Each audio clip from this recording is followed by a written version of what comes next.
Hi అండి, ఈరోజు మన రెసిపీ రాయలసీమ ఉగ్గాని. చాలా సింపుల్ గా మార్నింగ్ టిఫిన్ గాను ఈవినింగ్ స్నాక్స్ గాను ప్రిపేర్ చేసుకునే ఈ రెసిపీ కోసం 200 గ్రాముల బొరుగుల్ని ఒక బౌల్లోకి తీసుకొని అందులో వాటర్ పోసుకొని 1 లేదా 2 నిమిషాల పాటు నీళ్ళల్లో ముంచి వాటర్ను పిండేసి మరో బౌల్లోకి తీసుకోవాలి.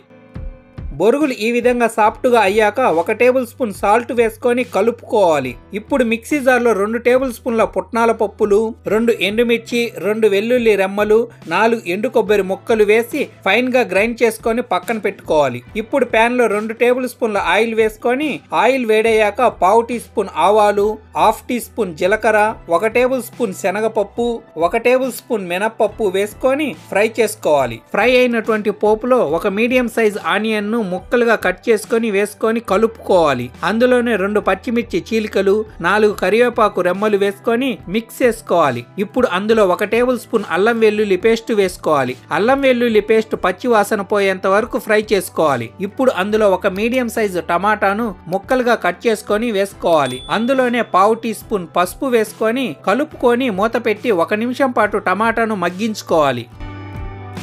ఇప్పుడు మూత తీసి ఒకసారి కలుపుకొని 1 టేబుల్ స్పూన్ కారం వేసుకొని కలుపుకోవాలి. అందులోనే రుచికి తగినంత సాల్ట్ వేసుకున్న తరువాత బొరుగుల్ని మిక్సీ పట్టుకున్న పప్పుల పొడి వేసుకొని కలుపుకోవాలి. సన్నటి సెగ మీద కలుపుకుంటూ టేస్ట్ చూసుకొని సాల్ట్ సరిపోకపోతే అడ్జస్ట్ చేసుకొని అంతా బాగా మిక్స్ అయ్యే విధంగా కలుపుకోవాలి.